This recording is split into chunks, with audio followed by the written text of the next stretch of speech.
Bonsoir à tous. Cette séance porte sur la notion de dérivée et son utilisation pour l'optimisation convexe.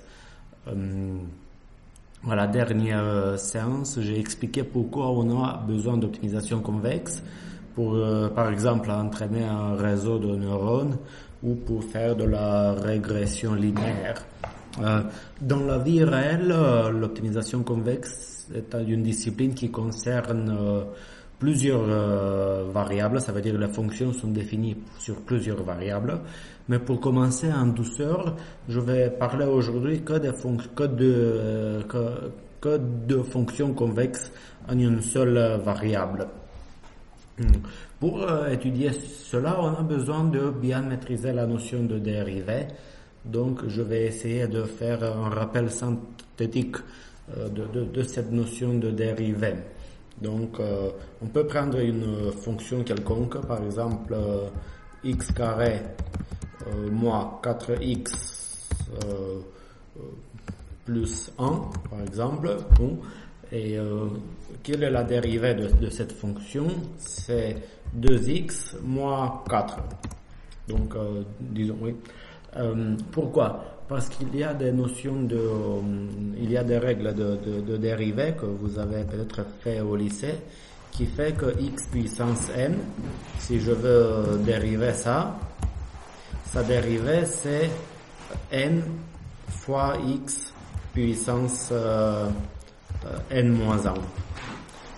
C'est inutile de faire ici une liste de règles de dérivation parce que vous les trouvez sur beaucoup de sites.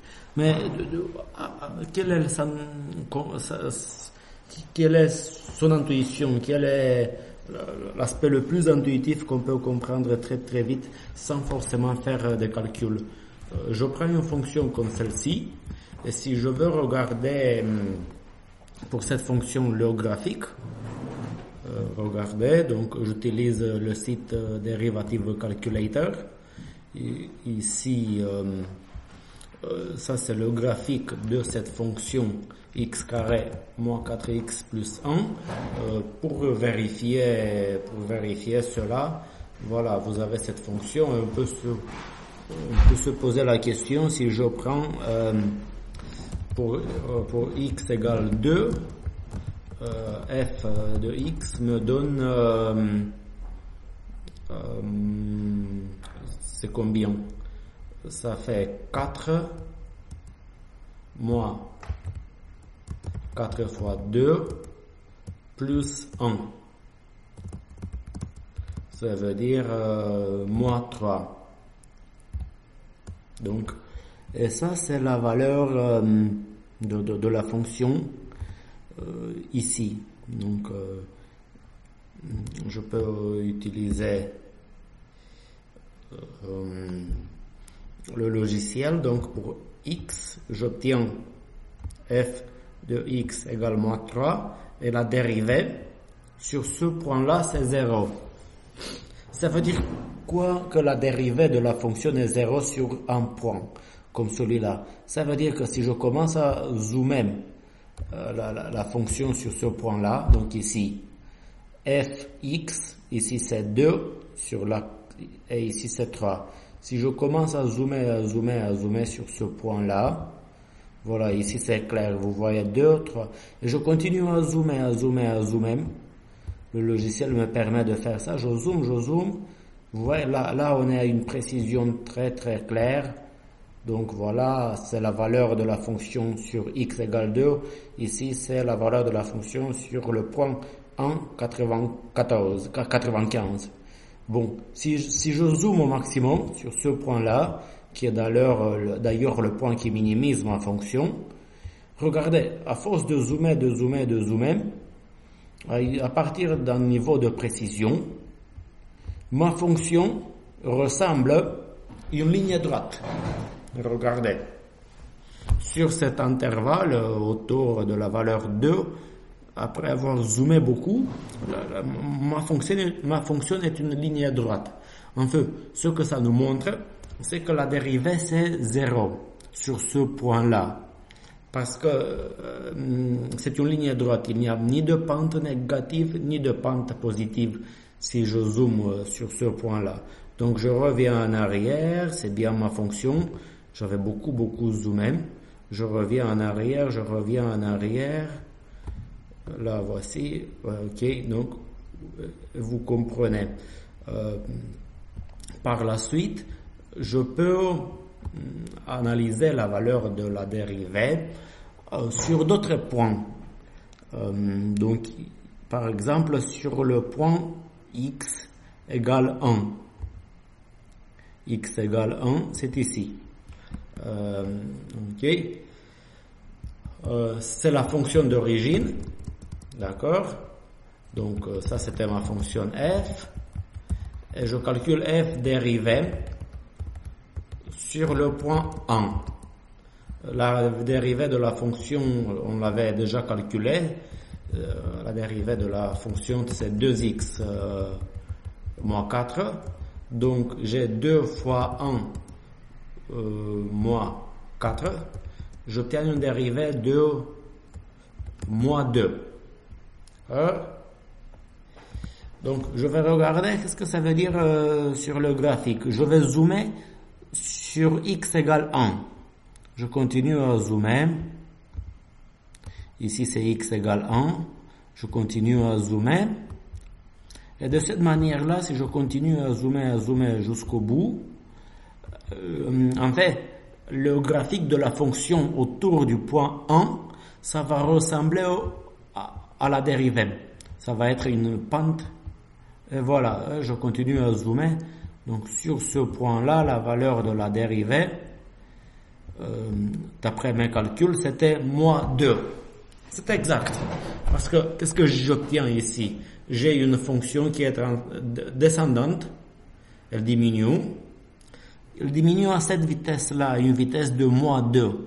Pourquoi j'ai moins 2? Regardez le graphique ici. Donc, si je me déplace par exemple à gauche ou à droite à partir du point 1, disons je me déplace à droite d'une unité, suivez ma souris, alors la valeur de la fonction va descendre de 2 unités. C'est ça ce qu'il faut comprendre lorsqu'on vous dit que la dérivée d'une fonction sur un point donné, c'est moins 2. Ça veut dire que sur un voisinage très petit et proche du point x égale 1, si je me déplace d'une unité à droite, je dois descendre 2 unités parce que c'est moins 2. Donc voilà. Et pour faire un dernier exemple, voilà, je zoome, je reviens dans ma façon de zoomer. Et pour que les choses soient très claires, on va prendre aussi un point un peu à droite de la valeur minimale. Je regarde la valeur de la dérivée sur le point x égale 3. Je vais me retrouver avec f' de 3.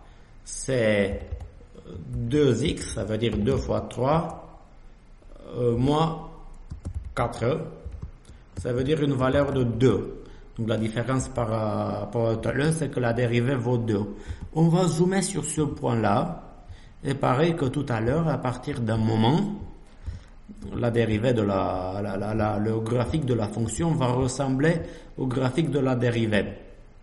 Donc voilà, c'est presque une ligne droite. Si je fais un zoom suffisamment fort sur ce point-là.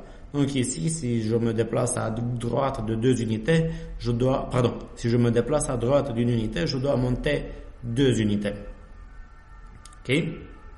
Nous, on va pouvoir, dans l'exemple que je vais donner, dans tout ce qu'on a besoin, on a besoin que des fonctions polynomiales, faciles à dériver, mais de manière générale, je peux faire une parenthèse. Vous pouvez avoir une fonction, par exemple, je donne juste pour un exemple. Si j'ai la fonction de logarithme de x, la dérivée du logarithme, c'est 1 sur x. Donc, je calcule maintenant la dérivée de la fonction logarithme de x. Ok, je continue. Voilà, et voici le graphique de la fonction logarithme, c'est cette courbe bleue. D'accord? Je me place par exemple sur la valeur x égale 5. Voilà, la valeur de la fonction logarithmique, c'est là. Et quelle est ln, la dérivée sur le point 5 va être 1 sur 5. Ok? Ça veut dire 0,2. Ça veut dire que si je prends cette fonction sur x égale 5, et si je continue à zoomer comme je l'ai fait pour les autres fonctions, la fonction autour de ce point-là ressemble à une ligne droite. Et la pente de la dérivée, la pente de la fonction est égale à la dérivée. Donc sur x égale 5. Donc ici, lorsque j'ai dit que la dérivée c'est 0,2, 1 sur 5, ça veut dire que si je continue à zoomer, je zoome au maximum. Regardez, la pente elle est assez petite. C'est une pente de 0,2, ça veut dire quoi? Si je me déplace à droite d'une unité, je vais monter de 0,2 unités. Donc ici, je peux mettre 5, la valeur de f sur le point 5, elle est donnée ici, et la valeur de la dérivée c'est 0,2. Donc j'ai une pente beaucoup moins raide que celle de tout à l'heure où la dérivée valait 2. Okay. Donc j'espère que vous avez la bonne intuition sur les dérivées, parce que cela va nous permettre d'étudier les fonctions convexes et les méthodes de minimisation de fonctions convexes ont besoin d'informations sur les dérivées. Et là, voilà, je vais donner la définition d'une fonction, je vais donner plusieurs définitions d'une fonction convexe. J'ai déjà évoqué la dernière fois, une fonction en une seule dimension, elle est convexe. Une manière de voir les choses, la plus intuitive, c'est si vous faites tomber une goutte d'eau quelque part sur le graphique de la fonction, la goutte d'eau va tomber sur un point unique qui est le point qui minimise la valeur de la fonction. Donc cela, on va pouvoir utiliser cette propriété très intuitive dans un algorithme technique qui permet d'utiliser cette idée pour trouver la valeur qui minimise la fonction. Mais pour bien comprendre la notion de fonction convexe, on va étudier plusieurs définitions. Une des définitions, c'est que si on fait une corde sur le graphique de la fonction comme ici, alors le graphique de la fonction reste en dessous de la corde. Ça veut dire, si je vais zoomer un peu, ma corde, elle croise la fonction dans le point x1 et dans le point x2, et la valeur de la fonction sur l'intervalle x1 et x2 est inférieure, si vous voulez, à la corde, à la valeur de la fonction associée à la corde. Donc, d'une manière technique, la valeur ici, prenez un paramètre t qui permet de récupérer un point sur l'intervalle x1 et x2. Donc t, ça doit être une valeur entre 0 et 1. Et le point ici, que vous suivez ma souris, ma flèche, c'est le point tx1 plus 1 moitié x2. Si t vaut 0, ça veut dire que je me place à x2. Si t vaut 1, ça veut dire que je me place sur x1. Si t vaut 0,5, je me place au milieu. Ici, c'est juste un exemple pour une certaine valeur de t. Et si la fonction elle est convexe, qu'est-ce que ça veut dire que le graphique de la fonction reste en dessous de la corde? Ça veut dire que la valeur de la fonction sur ce point-là choisi, f de tx1 plus 1 moitié x2, est inférieure à cette valeur-là, qui est tfx1 plus 1 moitié fx2. Ça veut dire que ça c'est la valeur la valeur de la corde sur ce point-là. C'est le même principe qui m'a permis de déterminer ce point-là entre x1 et x2. Je me déplace au niveau de x1 vers x2 pour une longueur de t, je peux dire comme ça de manière très intuitive. Et ici, j'ai appliqué la même formule pour comprendre comment je me déplace de fx1 vers fx2. Ici, vous avez fx2, ici, vous avez fx1, et je me déplace au niveau de la valeur de t de fx1 à fx2. Donc, okay. J'espère que c'est clair. Donc, je vais donner la première définition d'une fonction convexe. Une fonction est convexe si ici je ne fais que répéter la formule que vous aviez tout à l'heure.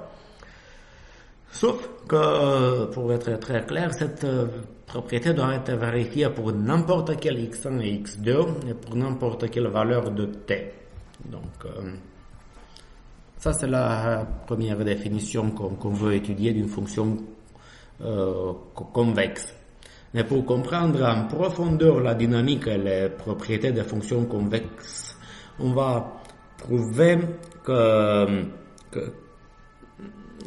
qu'on peut utiliser une autre définition qui utilise la dérivée, qui est équivalente à la définition 1 que vous venez de voir.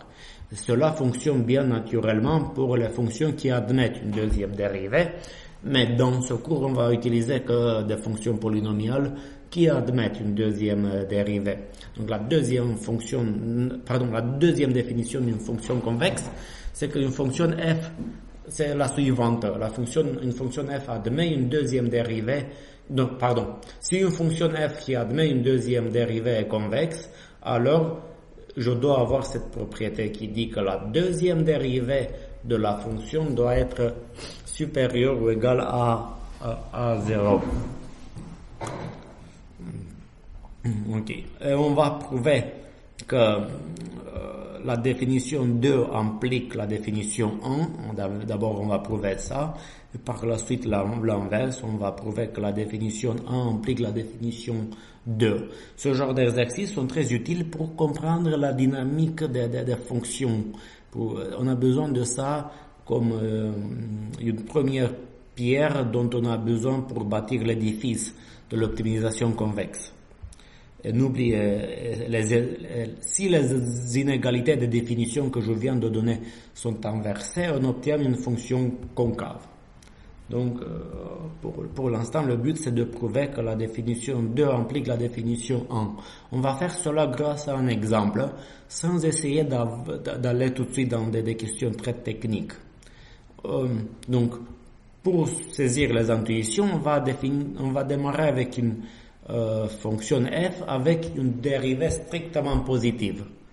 Donc, vous avez supérieur ou égal à 0 pour que la fonction soit convexe.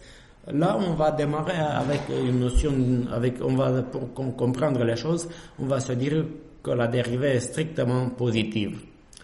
Et je donne un exemple, soit une fonction f telle que la deuxième dérivée vaut 7, quel que soit x. Si vous vous rappelez les fonctions avec la fonction avec laquelle j'ai démarré mon exposé, c'était celle-là. Et j'avais que la dérivée de cette fonction, c'était 2 fois x moins 4. La deuxième dérivée de cette fonction, c'est...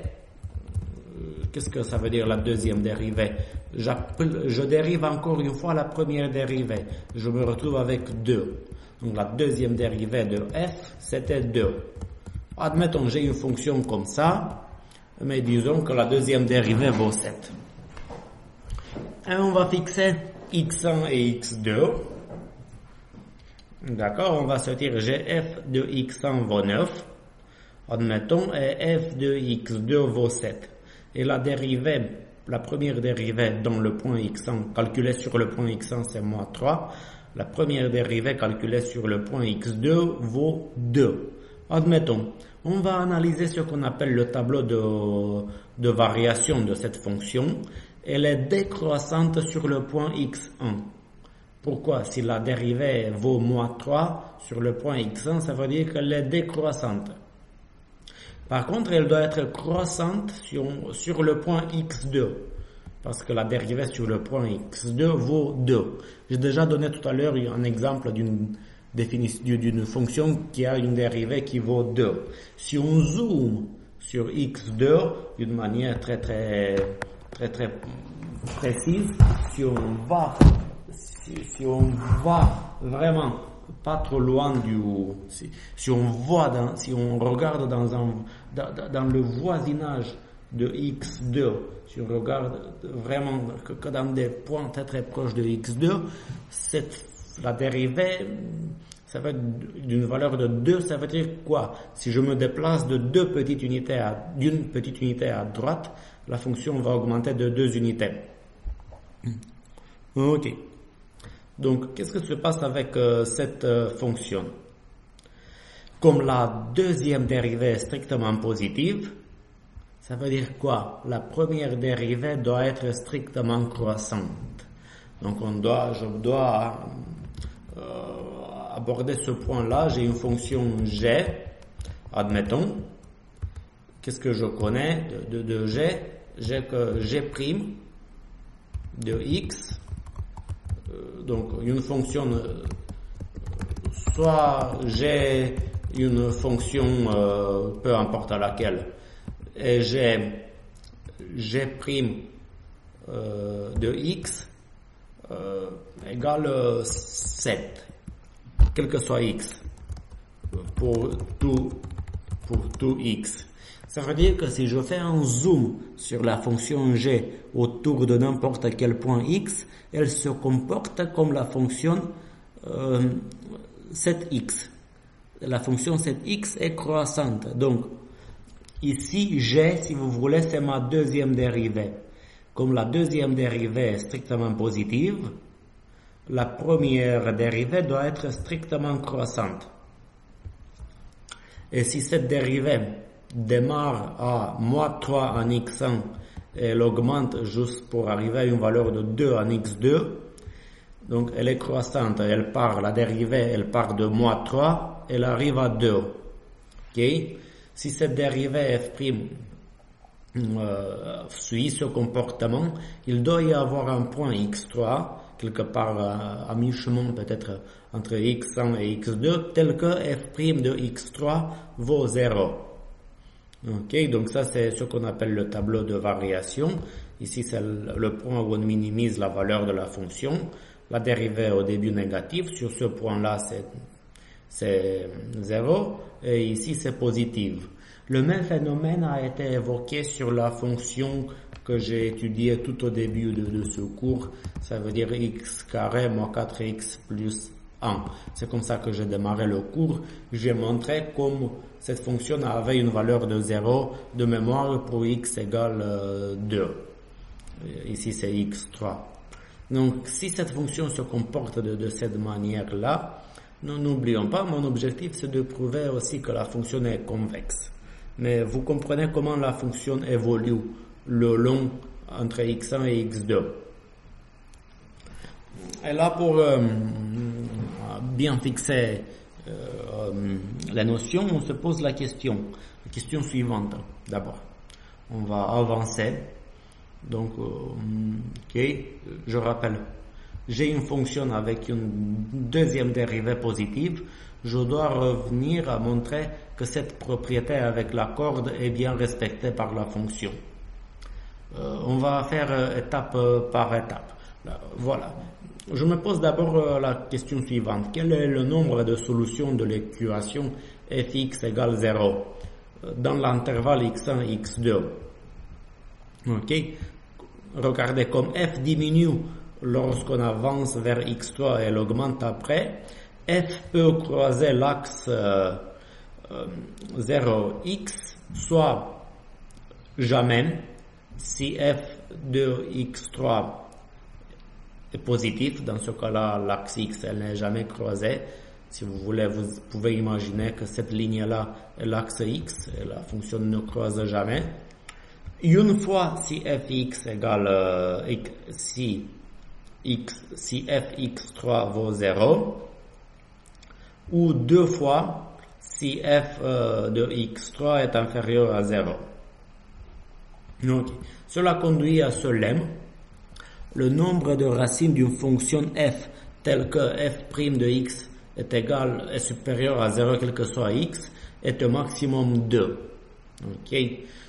Ça juste pour dire qu'une fonction qui a une deuxième dérivée positive ne ressemble pas à quelque chose comme sinus de x. Ça ressemble à une fonction comme celle qu'on a vue au début. Je peux donner un autre exemple, je ne sais pas, 3 fois x carré plus 2x plus 3. Donc vous pouvez avoir une fonction comme ça, vous voyez. Là, si je fais une corde sur cette fonction, la corde va intersecter le graphique au maximum 2 fois. D'accord? Pourquoi ça? Parce que sa deuxième dérivée est strictement positive. Nous allons utiliser ce lemme pour prouver qu'une telle fonction intersecte une corde au maximum 2 fois. Donc c'est ça ce que je veux prouver. Si l'équation de la corde c'est a1 x1 plus a0, c'est une fonction linéaire, ça doit ressembler à ça. Le nombre d'intersections entre le graphique de f et cette corde est égal au nombre de racines de la fonction gx égale fx moins cx. Ça veut dire fx moins 1x moins a0. Cela conduit donc si on calcule la dérivée, là on va utiliser, on va calculer la deuxième dérivée de cette, c'est ça, on va prouver, c'est ça l'idée. Si on calcule la deuxième dérivée de cette fonction-là que je viens de souligner, qu'est-ce que je vais me retrouver avec f double dérivée, mais si je dérive a1x 2 fois, je me retrouve avec 0. On va poser les notions d'une manière un peu plus technique. Quel est le nombre de solutions de l'équation que j'appelle h? Ici, je l'appelle h. hx égale fx moins 1x moins a0 égale 0.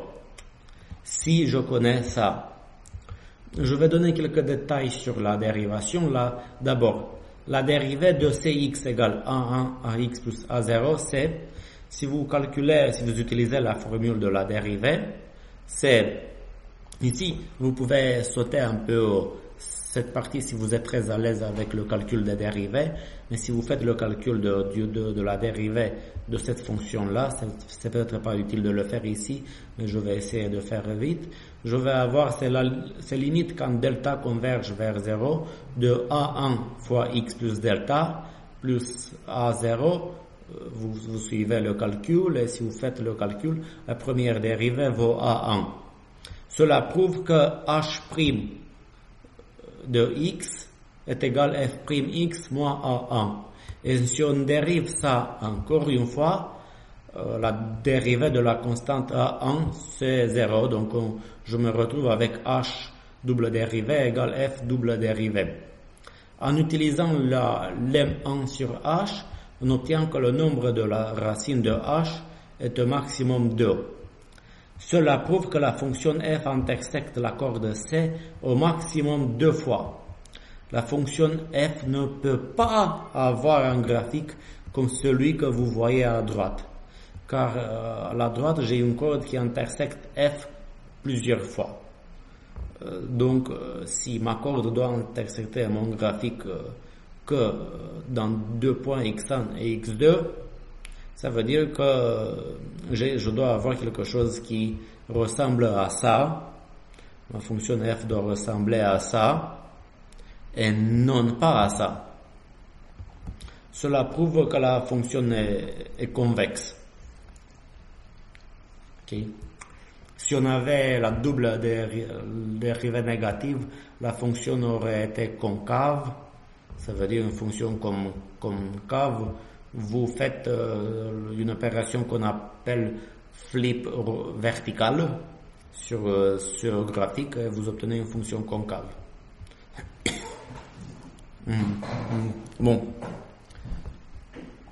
il y a donc comme ça on voit que le graphique de la fonction doit rester en dessous d'une corde.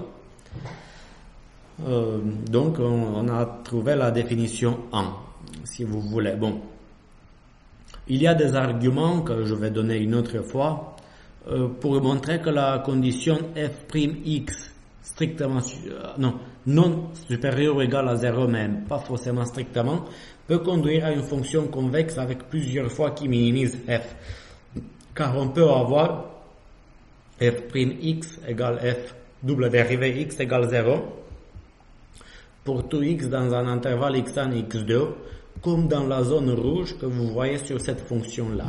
Donc regardez, cette fonction elle est un peu particulière parce que la deuxième dérivée elle peut être aussi 0. La deuxième dérivée ici est 0 sur cette partie-là et aussi sur la partie bleue. Pour que la deuxième dérivée d'une fonction soit égale à 0 sur un segment x1 x2, il faut que la première dérivée de la même fonction sur le même intervalle soit une valeur constante.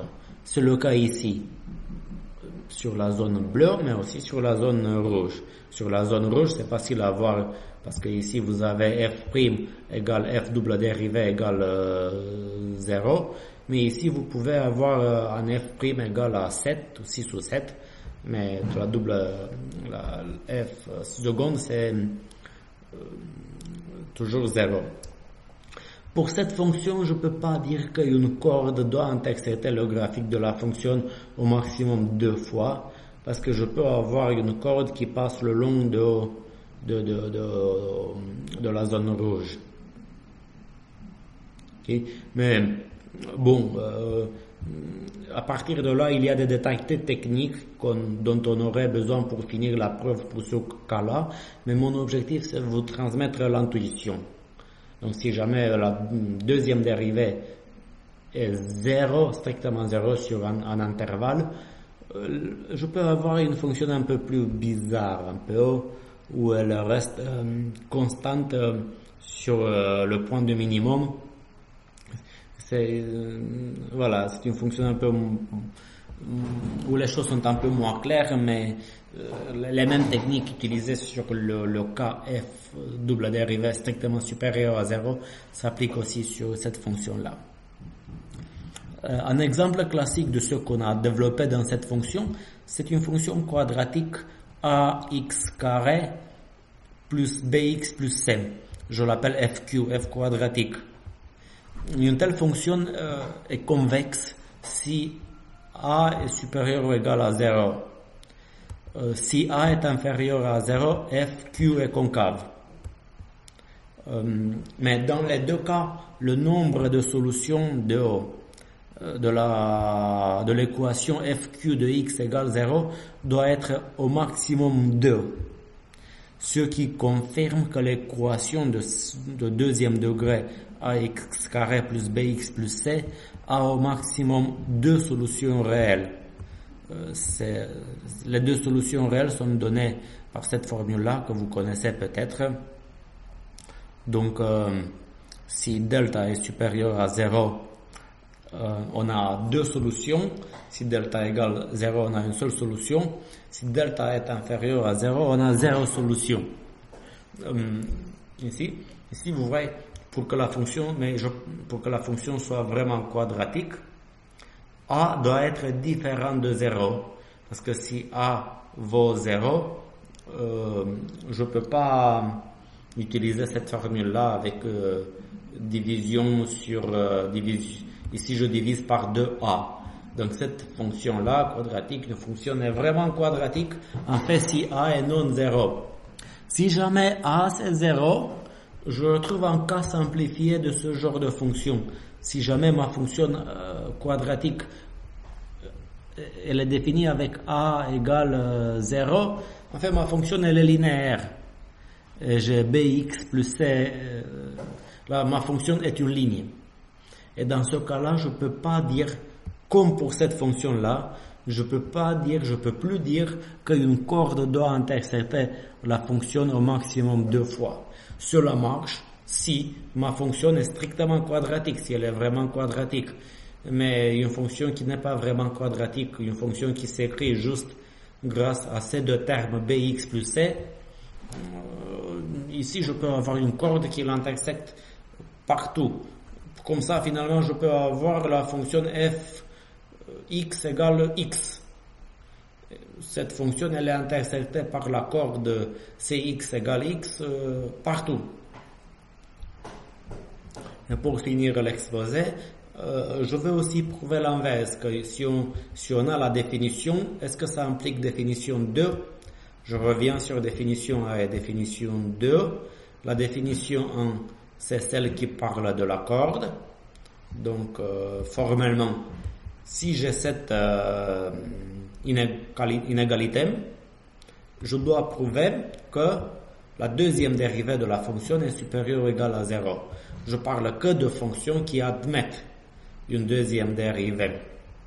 Je vais prouver donc que si la définition avec la corde est bien respectée, alors je peux prouver la définition avec la double dérivée. Voilà. Nous allons exprimer la deuxième dérivée de f de cette manière-là. La deuxième dérivée de f, selon la définition, c'est ça. Vous pouvez suivre. OK? Parce que la deuxième dérivée de f, c'est la dérivée de f'. Après, je remplace f' de x plus delta et f' de x par leur définition. Le plus simple, on démarre avec f' de x. f' de x, c'est cette limite-là, par la définition de la dérivée. f' de x plus delta, c'est cette valeur-là, c'est la même formule. J'ai appliqué la même formule plusieurs fois. Ici, je l'applique sur le point x plus delta. Et ici, je l'applique sur le point x. Et si on fait le calcul jusqu'au bout, comme dans toutes les limites, j'ai delta va vers 0, en fait, le delta peut passer ici, au dénominateur, ça va devenir delta carré. Et ici, je me retrouve avec quoi? Cette valeur-là, elle vient d'ici.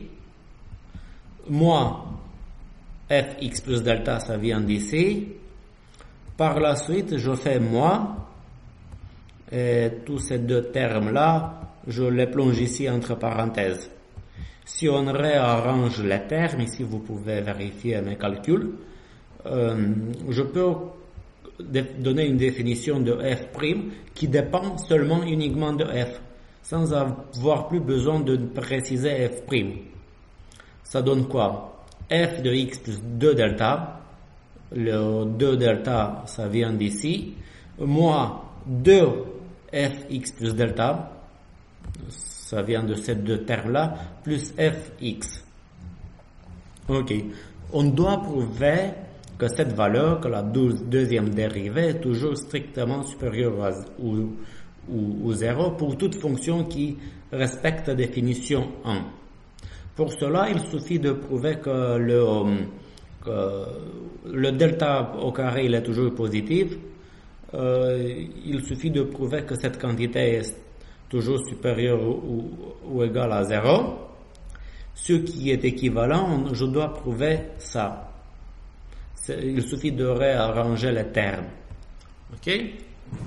Mais pour prouver ça, il n'y a rien de plus facile, parce que cette inégalité, on peut la retrouver si je prends x1 égale x plus 2 delta, x2 égale x, et t égale 1 sur 2, dans la définition 1. Donc vous allez pouvoir faire une pause si vous voulez, mais la formule qui m'intéresse, c'est celle-ci.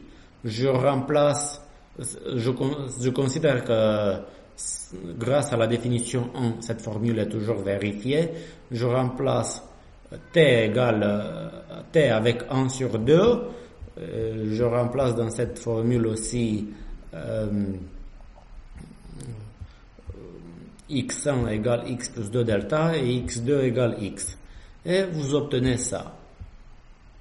Et donc à partir de la semaine prochaine, je vais essayer d'aborder des fonctions convexes en plusieurs variables, qui est un sujet beaucoup plus poussé, où les conditions vont se généraliser d'une manière un peu plus technique. Donc je peux déjà dire en avance, une fonction de plusieurs variables est convexe si sa matrice hessienne est semi-positive définie. Donc ça, c'est des notions que je dois introduire. Mais avant d'aller plus loin, je veux être sûr que vous avez bien suivi cette histoire pour le cas d'une seule variable. Et je vais déposer un QCM pour étudier ce cas de figure. Donc, vous allez avoir dans ce QCM besoin juste de savoir dériver une fonction quadratique. Donc, l'idée c'est que si vous avez, je donne quelques formules à connaître. Si j'ai fx égale gx plus hx, alors f' de x égale g'x plus h'x. Ok, il faut retenir ça. Si j'ai fx égale a gx, alors f'x vaut a fois g'x. Il faut connaître ça, et il faut connaître l'autre. Si jamais ma fonction est comme ça, je l'ai déjà dit, alors f' de x vaut x puissance n moins 1, je l'écris comme ça, n fois x n puissance moins 1. Donc du coup, si vous utilisez les notions que je viens de vous donner, les formules que je viens de donner, ça vous permet par exemple de dériver une fonction comme a fois x puissance n. Sa dérivée, ça doit être, suite aux formules que j'ai présentées tout à l'heure, c'est a fois la dérivée de ça, qui est a fois n fois x puissance n moins 1. Donc,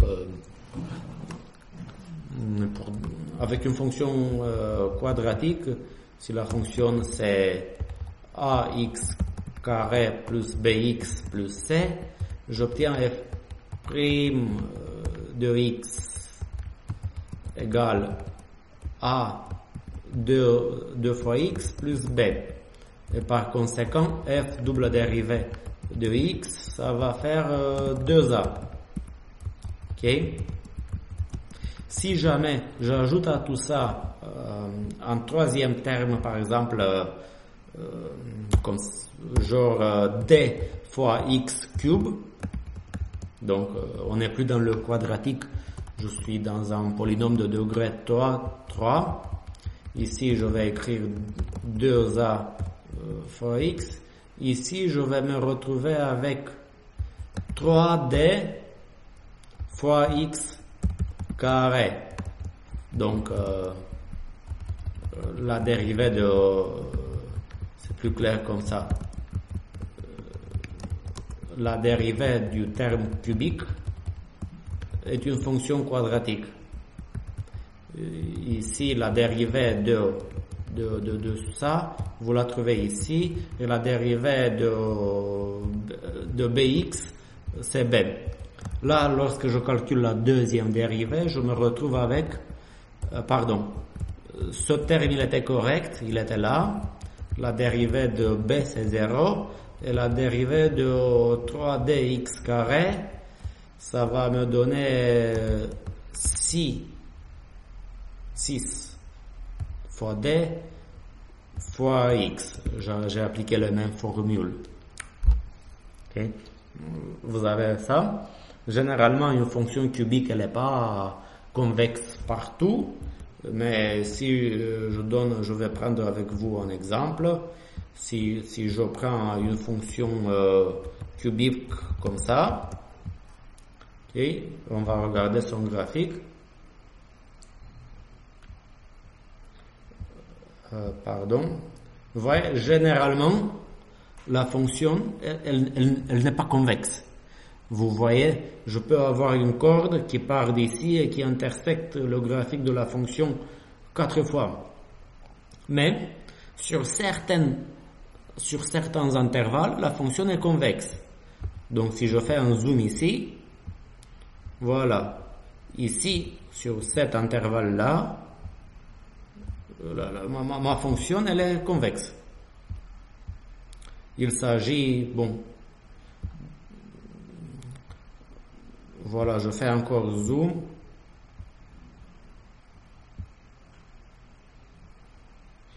Voilà, de moins 0,75 jusqu'à moins 0,25, ma fonction, elle est convexe. Okay? Mais par contre, jusqu'ici, elle est convexe, par là, elle est concave. C'est plus compliqué. Mais vous voyez, une fonction qui n'est pas convexe partout, elle peut être convexe sur un intervalle. Donc, pour être sûr que vous maîtrisez la notion de convexité, par le prisme des dérivés, vous allez avoir un petit QCM avec des fonctions à dérivées, et je vais vous demander de me dire où on trouve les valeurs minimales d'une telle fonction. Donc, la valeur minimale d'une fonction convexe, elle est où? La valeur minimale d'une fonction convexe, si la fonction est convexe, en fait, c'est dans le point, la valeur minimale, ça doit être dans un point, doit être dans un point x tel que f' de x égale 0. Ça revient au point de départ de ma vidéo. J'ai donné un exemple de fonction qui respecte cette propriété. Si ma fonction est convexe, pourquoi la dérivée doit être 0 dans le point de minimum? Parce que, regardez, un point de minimum ici, c'est un point de minimum, c'est local celui-là, parce que la fonction n'est pas convexe partout. Mais pour que la fonction soit minimisée même dans ce point-là, même si c'est local, si je zoome,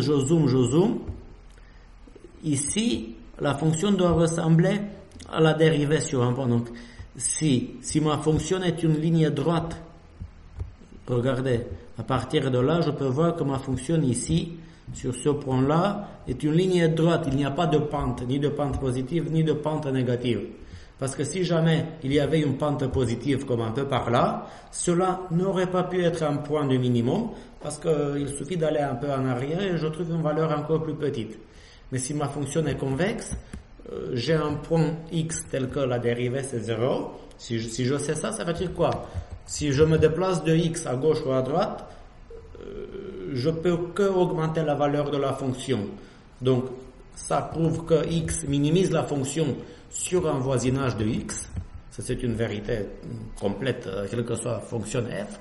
Mais si en plus de ça, je connais que ma fonction est convexe partout, ça veut dire que si je me déplace à droite, la dérivée va commencer à augmenter. Donc, la fonction aussi, elle ne va faire qu'augmenter. Et à gauche, la dérivée va commencer à descendre. Ça veut dire que j'ai une fonction décroissante à gauche de x, une fonction croissante à la droite de x, et la dérivée sur x, ça doit être 0.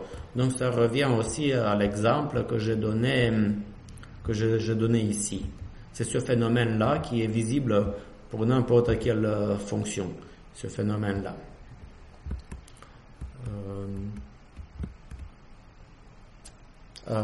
Fin d'histoire, à bientôt.